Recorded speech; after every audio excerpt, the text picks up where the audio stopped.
bisa dihukum. Dari kata-kata di depan, awas kita bisa dihukum itu kenapa bisa ada kata-kata awas kita bisa dihukum?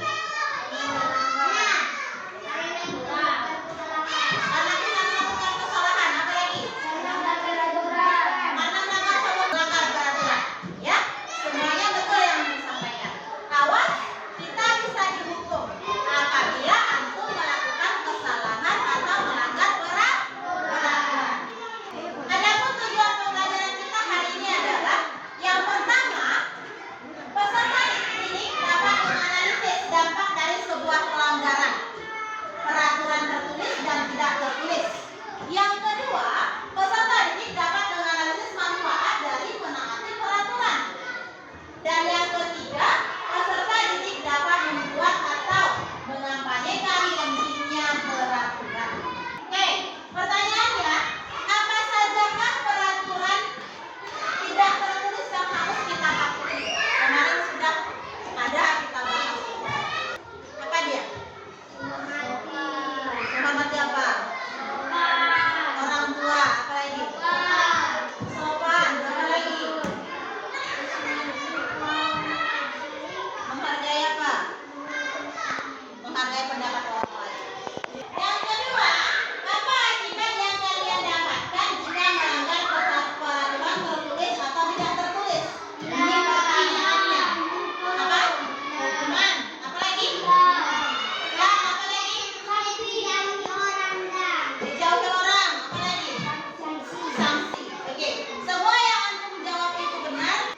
Peraturan dibuat oleh pemerintah atau orang-orang di daerah antum itu tujuannya untuk menciptakan kehidupan yang tertib, yang teratur.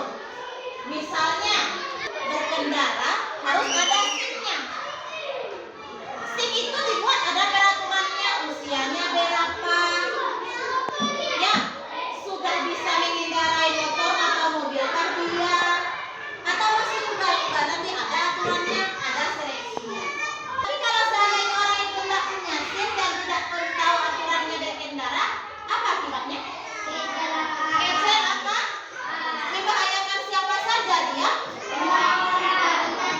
Oh, membahayakan dirinya sendiri dan orang yang di sekitarnya.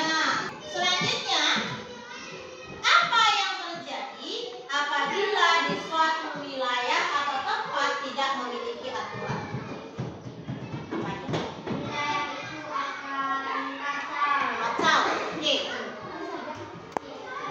Tidak teratur. Oke. Apabila tidak ada aturan di satu wilayah, maka wilayah itu akan menjadi kacau dan tidak teratur. Apabila sudah kacau dan tidak teratur daerah itu, maka kehidupan orang di situ bagaimana? Enaknya sah? Norma perlu dibuat agar apa? Tujuannya yang pertama, terciptanya kehidupan harmonis di dalam masyarakat. Apa itu harmonis? Bahagia. Oke, baik, bahagia. Apa lagi? Saling menyayangi. Oke, saling menghargai. Selanjutnya yang kedua, sebagai petunjuk dalam bersifat dan bertindak di masyarakat. Ada nanti si Ibra sedang makan dia sama ayahnya. Ayahnya sudah jelas duduk di bawah, duduk pula di atas. Boleh? Iya. Yang bedanya bagaimana? Sama-sama duduk di atas. Jadi kalau ada orang yang lebih tua nampak sama kita duduk di bawah, kita duduk di mana? Di bawah. Selanjutnya, sebagai alat pengontrol sikap. Di Minangkabau ada kata malereng, kata mendasa, kata mendaki, kata menurun. Contohnya, berbicara kepada orang yang lebih tua. Biasanya kita menggunakan Pak, Bu. Boleh saya bertanya? Maka itulah gunanya aturan adat itu untuk mengatur tata cara kita hidup, tata cara kita berbicara, tata cara kita berperilaku. Ya. Selanjutnya yang terakhir, sebagai alat pelindung masyarakat. Apa contohnya? Kecelakaan. Oke, apa lagi? Mencuri. Peraturannya apa? Kalau mencuri, peraturannya itu akan dipenjara sekian tahun, denda sekian. Jadi peraturan ini bertugas untuk melindungi kita sebagai warga negara dan masyarakat. Selanjutnya, ada beberapa sanksi yang akan diterima oleh warga masyarakat apabila melanggar peraturan. Yang pertama itu sanksi norma. Yang pertama seperti yang disampaikan, siapa tadi yang menyampaikan, dikucilkan atau dijauhi orang lain. Orang-orang yang terbiasa berkata-kata kasar, orang-orang yang terbiasa tidak mendengarkan orang lain, orang-orang yang terbiasa melakukan pelanggaran di lingkungan masyarakat, norma akan memunculkan. Contohnya, ada seorang anak yang memang suka sekali berkata-kata kasar, tidak menghargai orang lain, maka teman-temannya yang lain secara otomatis akan semakin hari semakin menjauhinya. Ya. Selanjutnya, merasa malu. Selanjutnya, penyesalan. Kemudian, sanksi pelanggaran peraturan tertulis. Peraturan tertulis itu apa? Nah, peraturan yang dibuat oleh pemerintah pusat atau pemerintah daerah. Apa pelanggarannya? Apa sanksinya? Yang pertama denda. Kemudian penjara. Sampai di sini ada yang mau ditanyakan? Tidak? Oke, sekarang tugas antum berkelompok adalah buat poster tentang menghimbau ayo taati peraturan. Antum tulis sendiri bagaimana.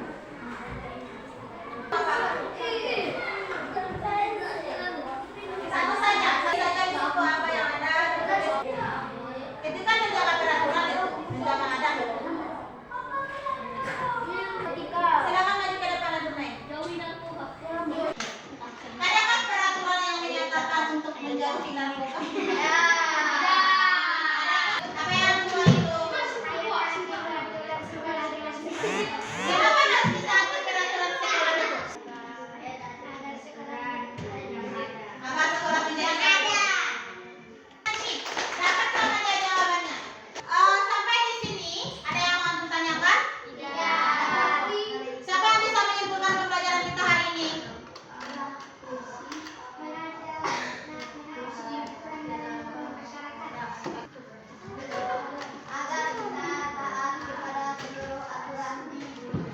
Oke, simpulkan, peraturan dibuat bertujuan agar kehidupan masyarakat bisa teratur dan juga tentram, nyaman. Ya, peraturan pemerintah ini bersifat mengikat atau memaksa. Ada dua akibat yang akan terjadi apabila kita tidak mematuhi peraturan. Yang pertama, sanksi di normanya, yaitu yang pertama dikucilkan, yang kedua itu merasa malu, yang ketiga menyesal. Kemudian untuk sanksi yang diterima apabila melanggar peraturan tertulis adalah denda dan juga penjara. Demikian pembelajaran kita hari ini. Ustazah akhiri dengan